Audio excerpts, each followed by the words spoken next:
งนี้ขอมอบให้พี่น้องชาวไทยในวันชาติ79 ปี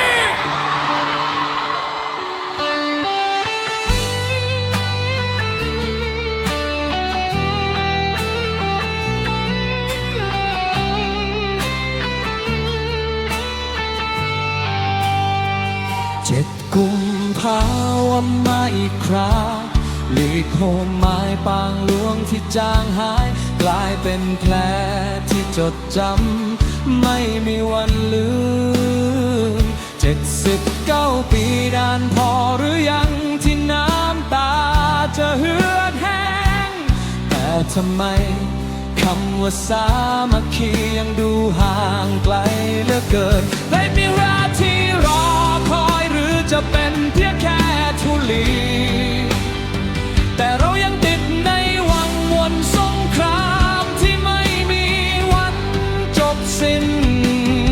เราทำลายบ้านเราด้วยสองมือจนไม่เหลือที่ให้ยืนที่ถูกพัดไปกับปีที่สูญเปล่าและคืนคม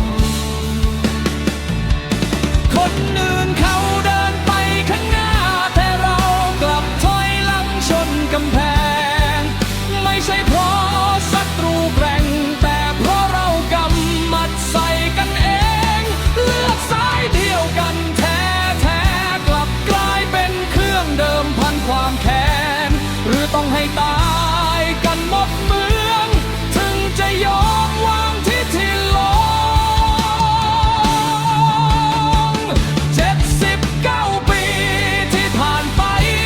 มันสูญเปล่าใช่ไหมในวันที่ไต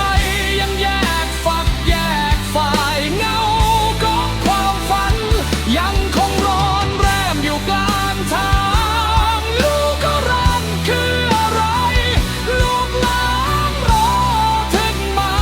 พร้อมกับคำถามที่ไร้คำตอบคำว่าชาติจะมีความหมายอะไร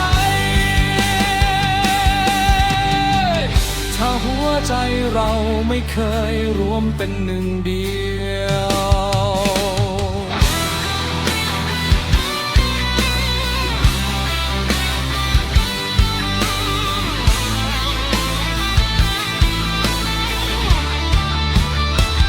มองดูเมืองอื่นเขาใช้ปัญญาเพื่อสร้างเมืองแต่เราใช้ปืนตัดสินความโกรธเคืองจนรุ่งเรืองแค่หยาดน้ำตาเด็กน้อยเกิดมาถามถึงอนาคตที่มองไม่เห็นด้วยตา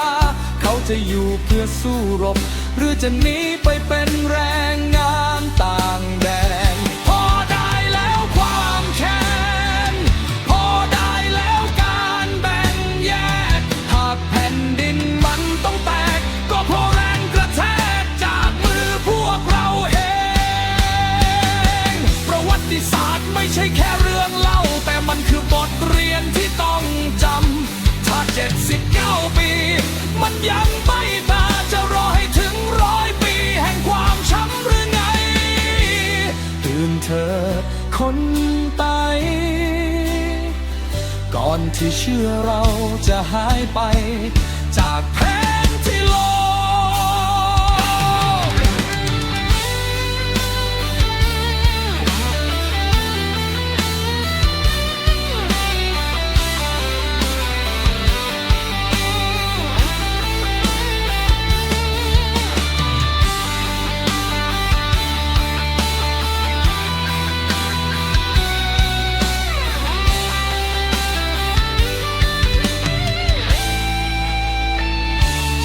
กุมภาปีหน้าจะเป็นอย่างไรอิสรภาพที่ฝันไว้หรือจะเป็นแค่ฝันสลายที่วนลูกไปอีกปี